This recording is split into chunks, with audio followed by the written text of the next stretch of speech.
إذاعة إرنا تأتيكم برامجنا في أيام الاثنين والأربعاء والجمعة من كل أسبوع على نفس هذا التوقيت على الموجة القصيرة بطول 25 مترا. كما يمكنكم متابعة بثنا على القمر الصناعي نايل سات على التردد 11678 على الاستقطاب الرأسي. إذاعة إرنا الدولية إذاعة إريترية مستقلة يشرف عليها صحفيون إريتريون مستقلون، ويأتيكم بثها من باريس. مستمعي الكرام، طبتم وطابت أوقاتكم أينما كنتم وحيثما يوصلكم بثنا لهذا اليوم الجمعة الموافق 5 من يوليو عام 2024. كما هي عادتنا دائما وأبدا مستمعي الكرام، نبتدئ البرنامج العربي بنشرة الأخبار، يلي ذلك فاصل غنائي، ثم تتابعون بعد ذلك حلقة جديدة من برنامجكم الأسبوعي تعليق على حدث، والذي يأتيكم اليوم بعنوان: هل تحد الشراكة الأوروبية الإفريقية الجديدة من تدفق اللاجئين غير الشرعيين؟ وقتا طيبا نرجوه لكم مستمعي الكرام مع متابعة فقرات برامجنا لهذا اليوم.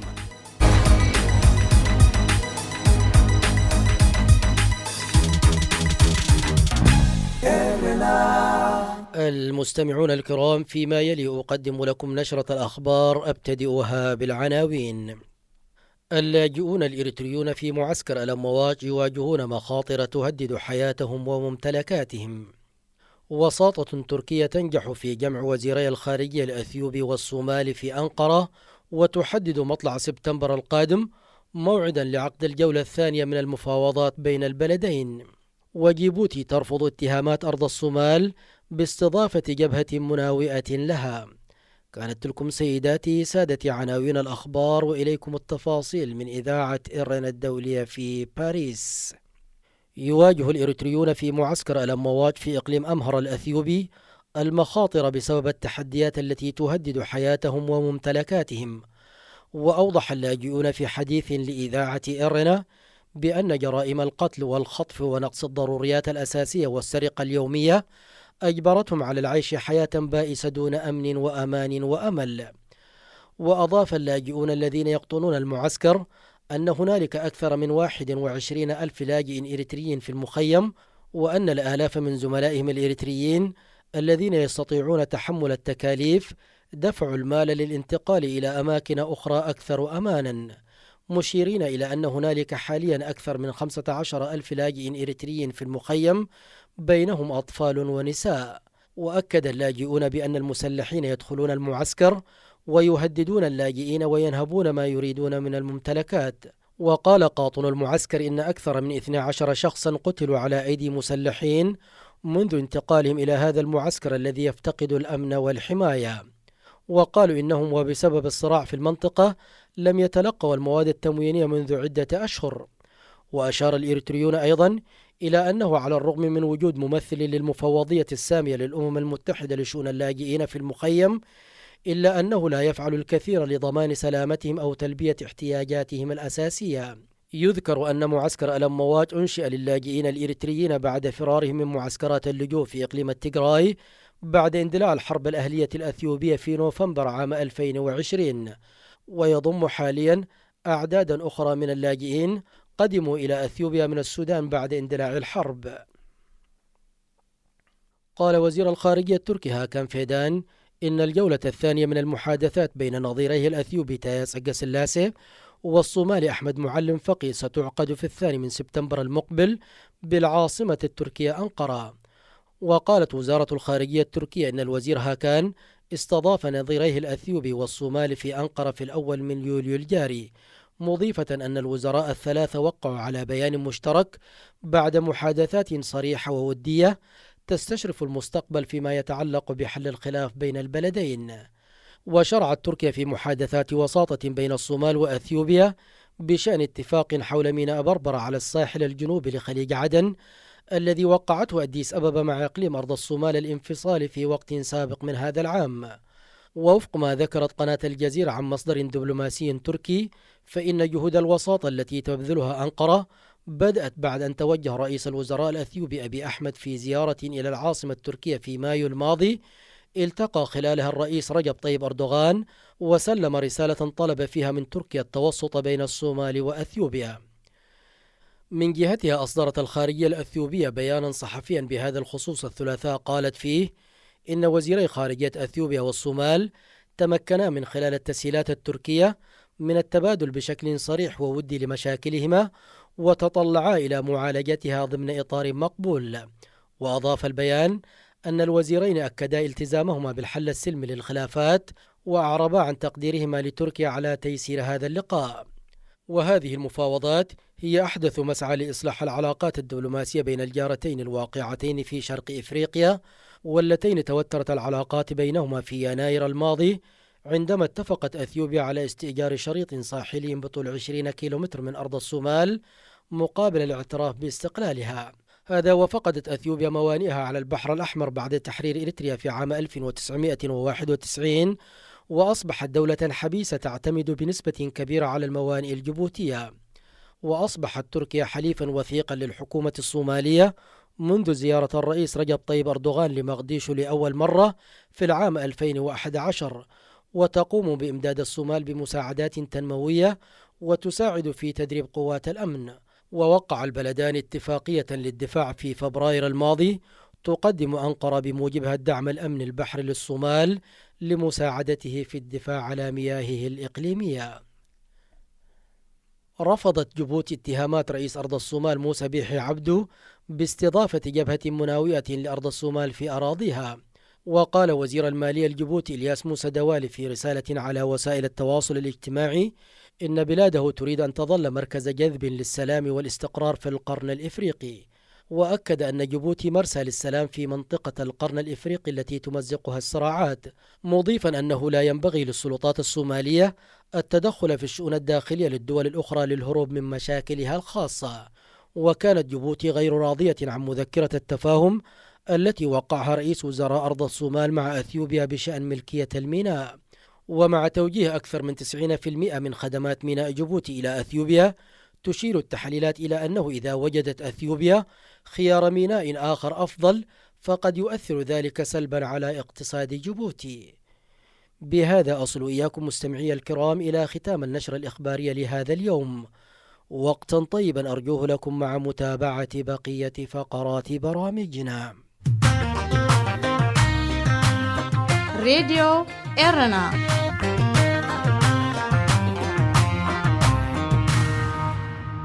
مستمعي الكرام ومستمعات الكريمات، كما نوهنا في بداية البرنامج، تتابعون فيما يلي حلقة جديدة من برنامجكم الأسبوعي تعليق على حدث، والذي يأتيكم اليوم بعنوان: هل تحد الشراكة الأوروبية الإفريقية الجديدة من تدفق اللاجئين غير الشرعيين؟ نتابع سويا.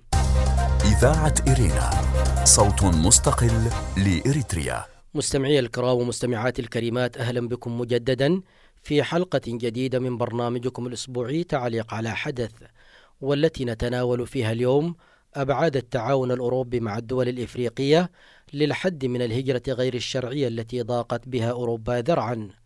فكما تعلمون مستمعي الكرام ومستمعات الكريمات أن أوروبا اتخذت في الآونة الأخيرة مجموعة من الخطوات بهدف منع الهجرة والحد من تدفقات المهاجرين غير الشرعيين بعد أن شهدت أكبر طلبات للاجئين في العام 2015.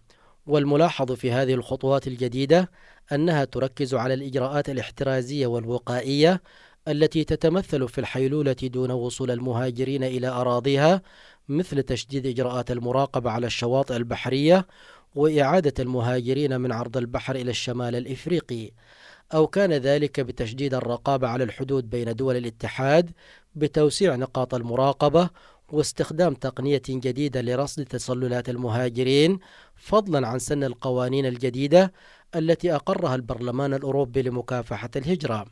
واتخذت بعض دول الاتحاد خطوات أبعد من ذلك، حيث توصلت إلى تفاهمات مع بعض الدول لتقوم بدور الوكيل لمنع انطلاق رحلات المهاجرين من الضفة الأخرى للبحر المتوسط. وتابعنا جميعا في الأسابيع الماضية التطورات التي صاحبت رفض طلبات اللاجئين الإريتريين في سويسرا والمظاهرات التي نظمها اللاجئون الإريتريون ومناصريهم أمام البرلمان السويسري الذي صادق على ترحيل اللاجئين الذين تم رفض طلباتهم إلى بلادهم أو البحث عن بلد ثالث تتم استضافتهم فيه، وأن الحكومة السويسرية قررت إرسال مبعوث إلى أسمرة للتباحث مع النظام الإريتري بخصوص مصير هؤلاء اللاجئين. وبالتزامن مع ذلك أرسلت الحكومة الإيطالية الأسبوع الماضي وفدا رفيع المستوى إلى أسمرة برئاسة وزير الأشغال الإيطالي أدولفو أورسي، التقى خلالها الرئيس الإريتري أسياس أفورقي وكبار المسؤولين في الحكومة الإريترية.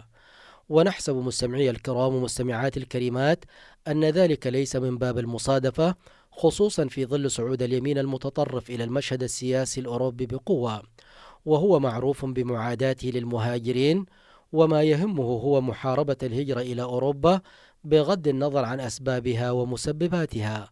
ومن هذا المنطلق بدأت فكرة دعم الحكومة الإريترية كفكرة من سويسرا بحجة مساعدة الدولة على تأهيل مقدرات الشباب من خلال إقامة مراكز التأهيل والتدريب للشباب في فترة سابقة، حيث أقيم مركز للتأهيل في مدينة مسوع الإريترية ومناطق أخرى من إريتريا. وعلى هذا الأساس فتحت الدول الأوروبية قنوات اتصال مع الحكومة الإريترية بغية التوصل إلى تفاهم يفضي إلى أن تقوم إريتريا بالعمل على منع الهروب المستمر للشباب الإريتري. ما زلتم مستمعي الكرام ومستمعات الكريمات تتابعون حلقة جديدة من برنامجكم الأسبوعي تعليق على حدث، والذي يأتيكم اليوم بعنوان: هل تحد الشراكة الأوروبية الإفريقية الجديدة من تدفق اللاجئين غير الشرعيين؟ فاصل قصير ونعود إليكم، فابقوا معنا. راديو إيرنا راديو إيرنا كاب كتما باريس محلالف لإرتورن غازت إنياتا زدالو نتسا راديو.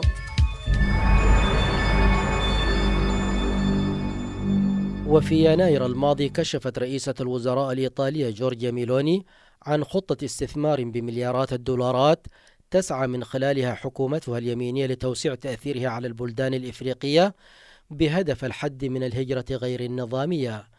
وفي مخاطبتها للقمة الإفريقية الإيطالية أعلنت ميلوني خطتها الاستثمارية لمكافحة الهجرة غير النظامية من إفريقيا، وأوضحت أن هذه الخطة تمثل شكلا جديدا من الشراكة بين إيطاليا والقارة الإفريقية، مشددة على أن الخطة تقوم على المنفعة المتبادلة والشراكات المتساوية، وتبتعد عن النهج المعروف في فرض الشروط المتعارف عليها بين الدول المانحة والدول المتلقية.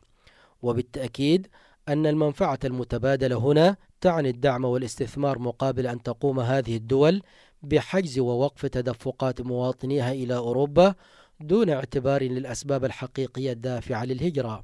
واستبقت هذه الخطة، أي خطة ماتي والقمة التي عقدت لها، بمساعي وجولات قامت بها حكومة اليمين الإيطالية إلى الدول الإفريقية التي تلعب دورا كبيرا في مشكلة المهاجرين غير الشرعيين، سواء كانت باعتبارها دولا مصدرا لتدفقات اللاجئين مثل الصومال وأثيوبيا، مع استثناء تلك المساعي إريتريا آنذاك، أو كانت تلك الدول تمثل معبرا وطريقا للهجرة مثل تونس وليبيا. وفي هذا الإطار قامت حكومة اليمين الإيطالية التي ترأسها جورجيا ميلوني بتوقيع اتفاقيات مع كل من ليبيا وتونس تقوم بموجبها تلك الدول بتشديد الرقابة على حدودها البحرية ومنع وصول المهاجرين إليها. وفي المقابل تقوم إيطاليا بتقديم الدعم المالي لحكومة البلدين، وبعض هذا الدعم كان عبارة عن معدات وآليات حديثة تساعد على تطوير المنظومة الأمنية للقطاعات الأمنية العاملة في مراقبة الحدود ومكافحة الجريمة. ما زلتم مستمعي الكرام ومستمعات الكريمات تتابعون حلقة جديدة من برنامجكم الأسبوعي تعليق على حدث، والذي يأتيكم اليوم بعنوان: هل تحد الشراكات الأوروبية الإفريقية الجديدة من تدفق اللاجئين غير الشرعيين؟ فاصل قصير ونعود إليكم، فابقوا معنا. هذه إذاعة إيرنا. أما على صعيد الدول التي تشكل هاجسا كبيرا لدول الاتحاد الإفريقي عبر السواحل الإيطالية بسبب تدفق اللاجئين بصفة مضطردة، حاولت رئيسة الوزراء الإيطالية ابتكار آلية جديدة تمثلت في التفاهم مع تلك الدول، وبالذات أثيوبيا والصومال في بادئ الأمر.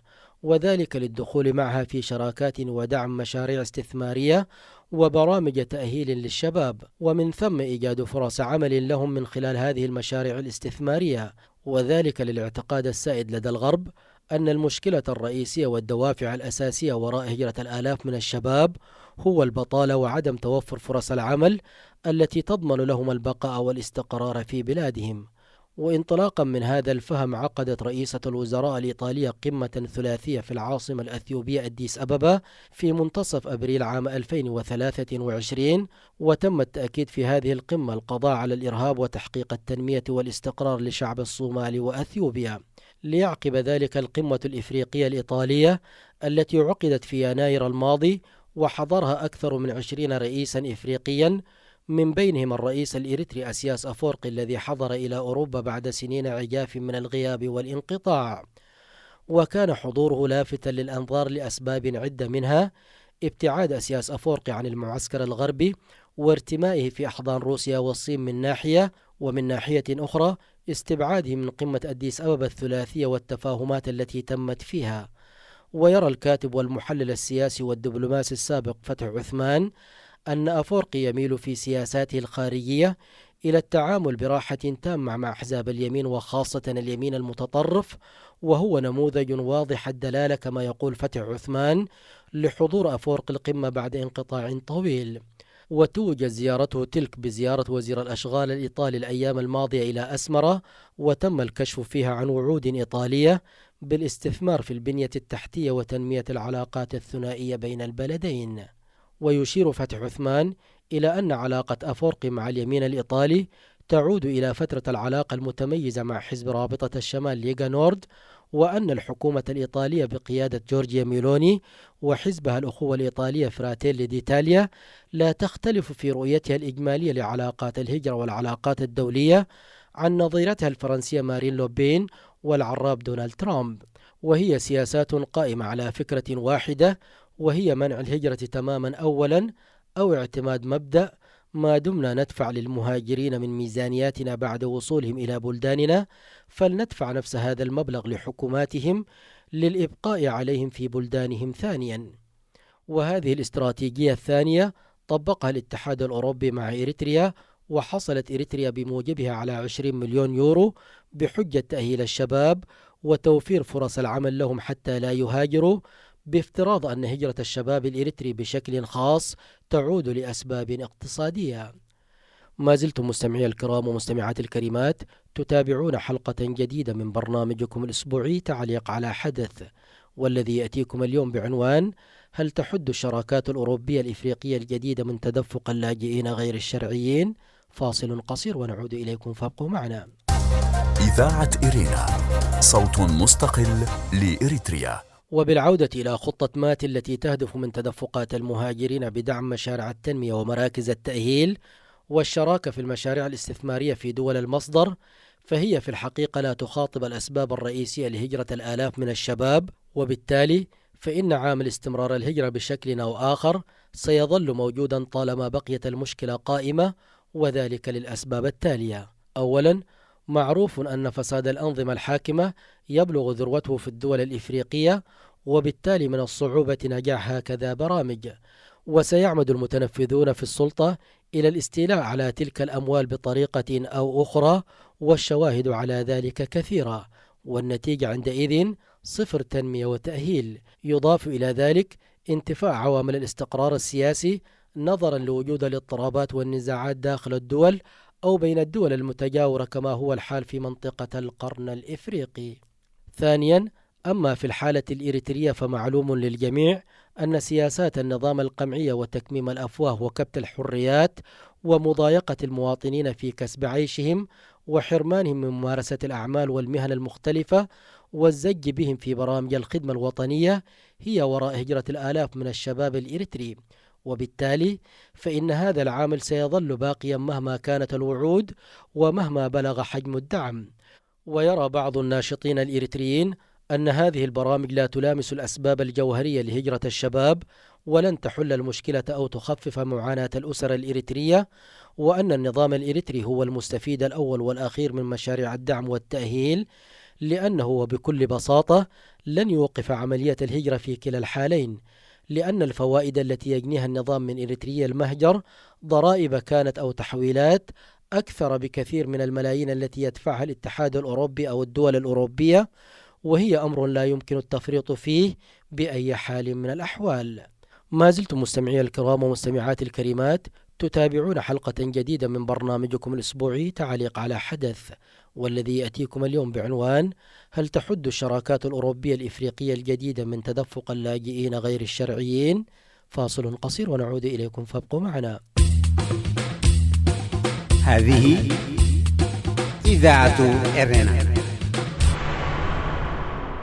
وما لم يتم التعامل مع ملف الهجرة والمهاجرين بشكل جدي وجذري لإزالة المسببات الحقيقية، فإن الإغراءات المادية لقادة الدول أيا كان مسماها ونوعها وحجمها لن يجدي نفعا حتى وإن أجبرتهم المصالح الذاتية للتعامل مع هذا الملف بحزم، وسيكون مصير ذلك الفشل لضعف السيطرة والتحكم في ظل مساعي التربح المنتشرة في دوائر الأنظمة من أعلى ضابط إلى أدنى جندي أو موظف. وبالتالي فإن ظاهرة تدفق اللاجئين ستستمر، وربما تأخذ أشكالا وطرقا مختلفة أكثر صعوبة ووعورة، ولا يعني بالضرورة السير وفق الطرق التقليدية المعروفة. وهذا سيؤدي إلى ظهور تحديات ومخاطر جديدة يدفع ثمنها المهاجرون، وينشأ عنها أيضا بروز ظواهر سلبية متعددة وخطيرة أمنيا واجتماعيا أسوأ من ذي قبل، بسبب نشوء شبكات التهريب المختلفة والمتطورة والقادرة على ابتكار الأساليب الجديدة، وقد تمتد تأثيراتها إلى عدة دول من خلال نشوء عصابات عابرة للدول والقارات لا تستطيع الحكومات السيطرة أو القضاء عليها على غرار عصابات المافيا، لا سيما في ظل الحروب والصراعات التي تشهدها بعض دول المنطقة، وعندئذ ستضطر للتعامل معها كواقع لا يمكن السيطرة عليه. وربما أصبح بعض المتنفذين في تلك الدول متورطا فيها لسبب أو آخر، وستلعب تلك الحكومات والأنظمة دورا جديدا يعزز مساهمتها في دفع الآلاف إلى التدفق بشكل غير مسبوق إلى البلدان الأوروبية، ما دام أن نظرتها مقتصرة في المقابل المادي. والأسوأ من ذلك أن موجات الهجرة ستضم الصالح والطالح، وحينئذ لن تعاني أوروبا من زيادة المهاجرين على أراضيها فقط، بل ستعاني أيضا من الجريمة المنظمة، وهو ما سيضاعف المشكلة. إذاعة إرينا، صوت مستقل لإريتريا. استمعتم فيما مضى سيداتي سادتي إلى حلقة اليوم من برنامج تعليق على حدث. في ختام البرنامج العربي لهذا اليوم أعود وأذكر بعناوين الأخبار. اللاجئون الإريتريون في معسكر ألم مواج يواجهون مخاطر تهدد حياتهم وممتلكاتهم. وساطة تركية تنجح في جمع وزيري الخارجية الأثيوبي والصومالي في أنقرة، وتحدد مطلع سبتمبر القادم موعدا لعقد جولة المفاوضات الثانية بين البلدين. وجيبوتي ترفض اتهامات أرض الصومال باستضافة جبهة مناوئة لها. بهذا نصل إياكم مستمعي الكرام إلى ختام البرنامج العربي لهذا اليوم. تقبلوا تحياتي وتحيات الفريق العامل في إذاعة إرنا الدولية من باريس، وحتى نلتقيكم في البرنامج القادم في أمان الله. هذه إذاعة إرنا.